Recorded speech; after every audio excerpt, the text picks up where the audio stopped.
Think your life is hard. You wouldn't last a single day in medieval times. Modern comforts have made us soft, and what medieval people dealt with daily would shock you to your core. Let's talk about medieval food. The stuff that would have you running back to the 21st century faster than you can say McDonald's. First off, forget everything you've seen in movies about grand feasts with giant turkey legs. For regular folks, meals were bland, boring, and often dangerous.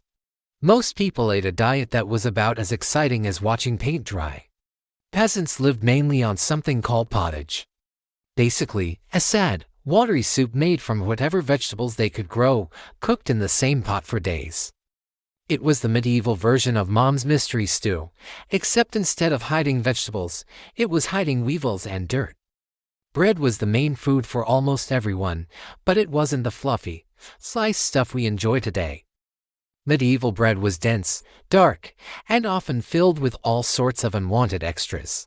The flour used was typically ground between stone wheels that would chip off into the mix. People back then had stronger teeth not from good genes, but from constantly chewing on what was basically rock-filled dough. Here's a terrifying fact. Much of the bread contained ergot, a fungus that grows on rye. Ergot poisoning caused hallucinations, burning sensations, and sometimes death. Some historians believe ergot poisoning may have contributed to witch hunt hysteria because entire towns would start hallucinating at once. Imagine thinking your neighbor is a witch when really your baker just needed to clean his equipment. Meat was a luxury for most people. When they did get it, it was often borderline rotten because there was no refrigeration. To mask the taste of spoiling meat, they used heavy spices, if you could afford them. Otherwise, you just held your nose and hoped for the best. The 5-second rule in medieval times was more like the 5-day rule. The worst part, you couldn't even wash down this awful food with water because drinking it would make you sick. Most water sources were contaminated with human waste and other nasty stuff. Instead, everyone, including kids, drank beer or ale. Not the strong stuff we have today, but a weaker version that was safer than water because the brewing process killed germs. One study found that the average medieval peasant consumed about 8 pints of ale per day. Children as young as 5 regularly drank ale with every meal. Medieval kids didn't need to fake IDs to drink. They needed them to get water instead. Fish was another common food, but usually preserved by drying or salting since fresh fish spoiled quickly. People living by the coast might get fresh fish, but for inland dwellers, fish arrived days or weeks old. The smell alone would knock you out. By now, your stomach is probably turning, which brings us perfectly to the next medieval horror. For the average person, going to the bathroom meant using a chamber pot, basically just a bowl or bucket kept under the bed. Once filled, you'd either empty it yourself or wait for someone to collect it. Where did they empty it? Usually right out the window and into the street below. The medieval version of look out below wasn't about falling objects, but falling feces. The common practice in towns was to simply shout, before tossing waste from upper windows. This warning came from the French phrase, meaning watch out for the water. Of course, by water, they meant something far less pleasant. This practice was so common that in some medieval cities, the rule was that waste could only be thrown from windows after 10 at night. If you were lucky enough to visit a castle, you might encounter something called a garderobe, essentially a hole in a stone seat that dropped waste straight down the castle wall. In Dover Castle, archaeologists found a garderobe that dropped waste nearly 70 feet. Kings and queens might have had thrones, but their toilets were just holes with a draft. For those who couldn't wait to get home to their chamber pot, the options were grim. Public areas often had designated spots where people would relieve themselves, creating what we'd now call open sewers. In London, there were places called common privies built over rivers, but these were few and far between. The job of collecting and disposing of human waste fell to workers with the unfortunate title of gong farmers. These brave souls would collect waste from cesspits and take it outside the city walls. They could only work at night, and the smell clung to them so badly they weren't allowed in public gathering places. Despite the awful conditions, gong farmers were actually paid quite well, but for times what an ordinary laborer made. The smell of medieval cities was legendary. The River Thames in London was so polluted with waste that it was described as a monster of stink. Toilet paper? Forget about it. People used whatever was available: leaves, moss, their left hand, or, if they were wealthy, pieces of wool or hemp. The Romans had actually used sponges on sticks that they would rinse in vinegar or salt water. But that knowledge was mostly lost by medieval times. After spending a day drinking ale to avoid waterborne illness, and then finding nowhere decent to relieve yourself, you'd be ready to head back to the 21st century. But the bathroom situation was just one of many brutal realities that made medieval life a daily test of survival. Forget those romantic notions of being a valiant knight or a fair maiden in a castle. In medieval times, most people worked back-breaking jobs from sunrise to sunset, with barely enough pay to survive. Most people were peasant farmers who worked the land owned by nobles. Their daily routine: wake up at dawn, work until dusk, collapse into bed, repeat until death. A typical farmer plowed fields using wooden tools pulled by oxen, planted seeds by hand, and harvested crops with basic sickles. During harvest season, peasants worked 16-hour days in the baking sun. Records from medieval England show that a typical farm worker would burn over 4,000 calories daily just from physical labor. Medieval farmers didn't need gym memberships. They just needed to survive Tuesday. This was not farming. Trades and crafts offered alternative careers, though these came with their own hardships. Blacksmiths spent their days in smoke-filled forges, breathing in toxic fumes and risking burns and eye injuries. Tanners, who turned animal hides into leather, worked with urine and toxic chemicals that turned their skin yellow and gave them horrible smells that followed them everywhere. Want to become a skilled tradesperson? Better start young. Apprenticeships typically began at age 7, when children would be sent to live with a master craftsman.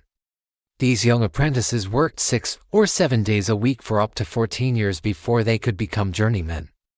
Medieval career counselors had a pretty simple job selection flowchart.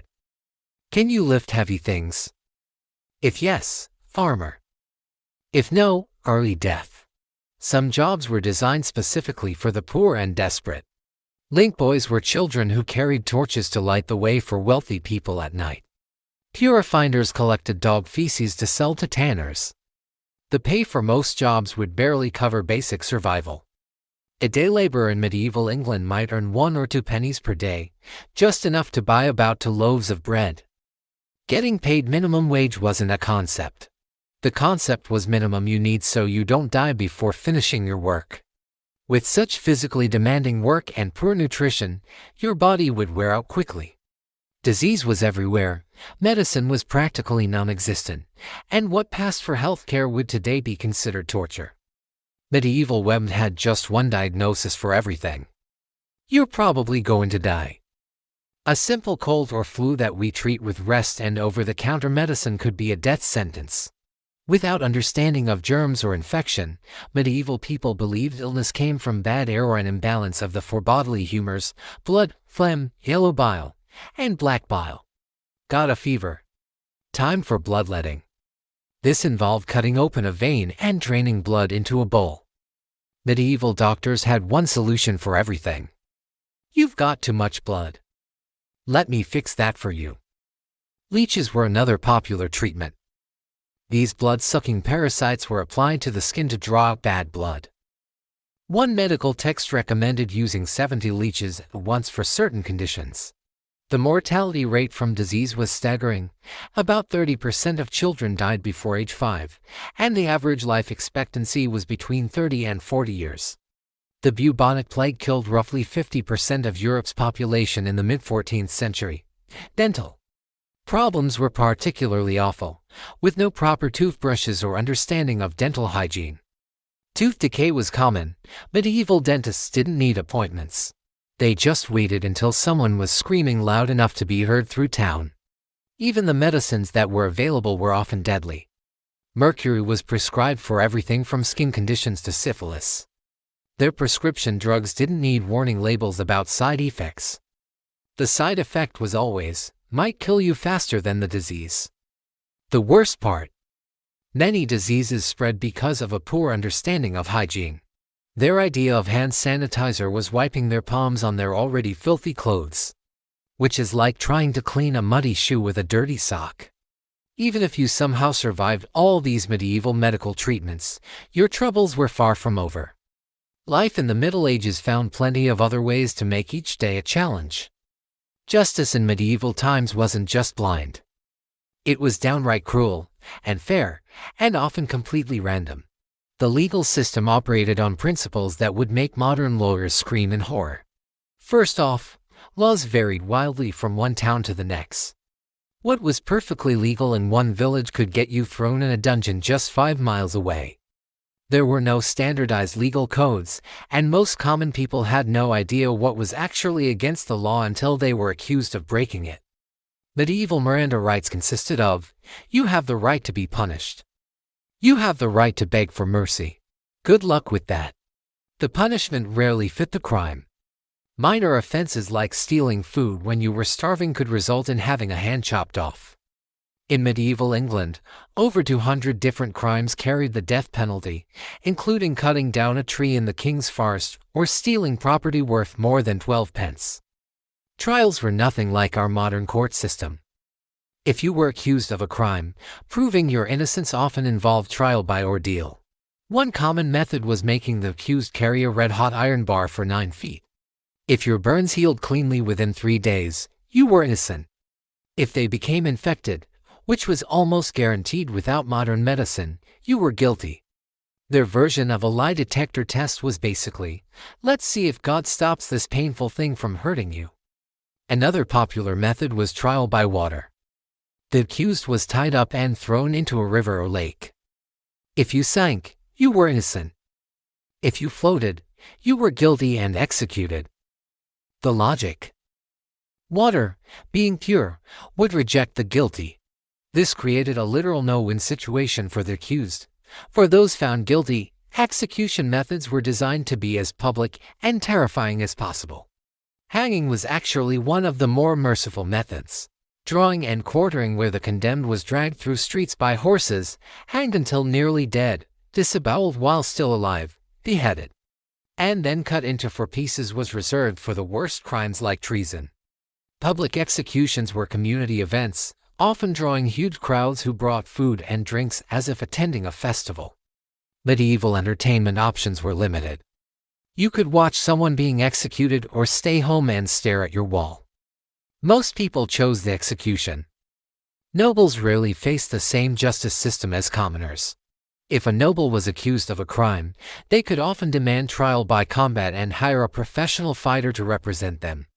Rich criminals could also pay blood money to victims' families to avoid punishment. Meanwhile, poor people accused of crimes had virtually no defense options. What about jails? Medieval prisons weren't meant for long-term punishment. They were holding cells until your actual punishment could be carried out. These dungeons were dark, overcrowded pits where prisoners were often chained to walls or floors. No food was provided by the state. Prisoners relied on family members to bring meals, or they simply starved. Torture was a standard part of the legal process, used not just for punishment but to extract confessions. Devices like the rack, which stretched limbs until joints dislocated, the Iron Maiden, or a coffin-like container lined with spikes, and thumb screws which crushed fingers, were used to get confessions. True or false? Most people confessed to anything just to end the torture, which usually led to execution anyway. The medieval justice system's motto might as well have been confess or suffer, then suffer anyway. Public humiliation was a common punishment for minor offenses. Being locked in the stocks meant sitting in a public square with your head and hands trapped between wooden boards while townspeople threw rotten food, mud, and worse, at you. The ducking stool was used mainly for women accused of gossiping or arguing with their husbands. They would be strapped to a chair and repeatedly dumped underwater. Medieval law enforcement was equally primitive. There were no professional police. Towns hired night watchmen who were often elderly men considered too old for regular work.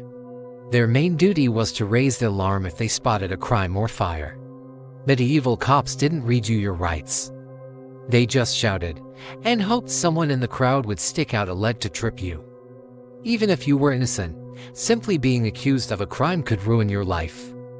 The concept of innocent until proven guilty didn't exist.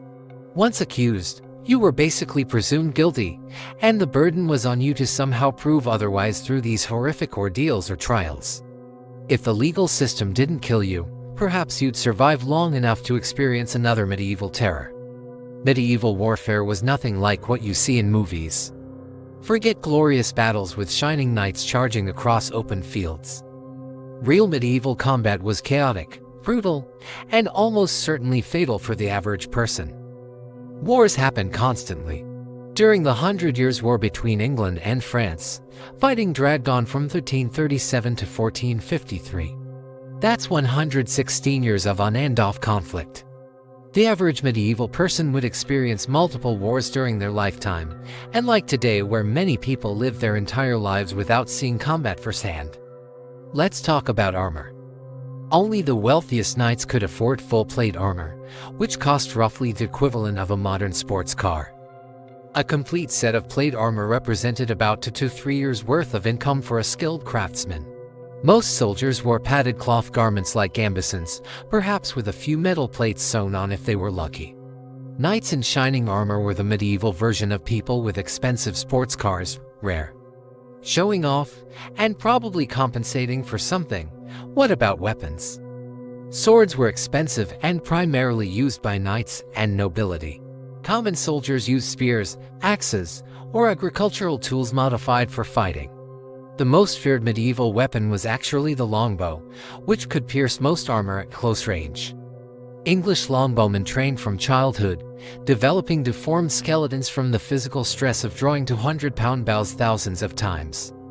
Medieval battles were incredibly lethal. At the Battle of Towton in 1461, roughly 28,000 men died in a single day, about 1% of England's entire male population. Many froze to death in the snowstorm that accompanied the battle before they ever saw combat. Battle wounds were almost always fatal due to infection, even if they weren't immediately life-threatening. For peasants, the worst part of war wasn't even the battles. It was what armies did between fights. Medieval armies lived off the land, meaning they took whatever food and supplies they needed from local villages. This often involved burning crops, killing livestock, and destroying homes. Soldiers from both sides would ransack communities, leaving civilians to starve. The medieval version of "support our troops" meant please don't take all our food and burn our houses. Sieges were particularly horrific. When an army surrounded a castle or walled town, those trapped inside faced slow starvation. During the Siege of Paris in 885 to 886, inhabitants resorted to eating rats, cats, and eventually each other. Sieges could last months, or even years.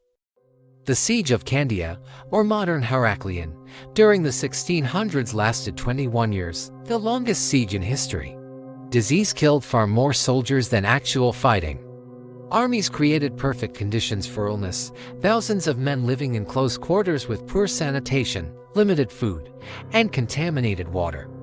During the Crusades, European armies often lost half their men to disease before ever reaching their destination. Medieval army medics had to treatments. Rub some dirt on it for minor wounds and prepare to meet your maker for everything else. Civilians caught in war zones faced terrible choices. Fleeing meant abandoning homes and possessions, possibly facing starvation on the road. Staying meant risking violence from passing armies. Women and children weren't spared. Medieval chronicles describe entire villages being slaughtered regardless of age or gender.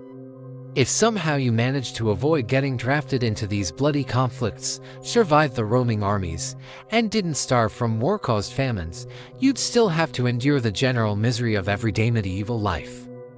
The smell hit you first. Medieval towns reeked of human waste, rotting food, and washed bodies, tanning chemicals, slaughterhouse remains, and smoke from countless fires. Without garbage collection, trash piled up on streets or was tossed into the nearest river. Butchers dumped animal entrails and blood right outside their shops. The smell was so overwhelming that people carried small pouches of herbs from Tom Enders to hold under their noses. The medieval version of air freshener was slightly less terrible smelling stuff to mask the horrible smelling stuff.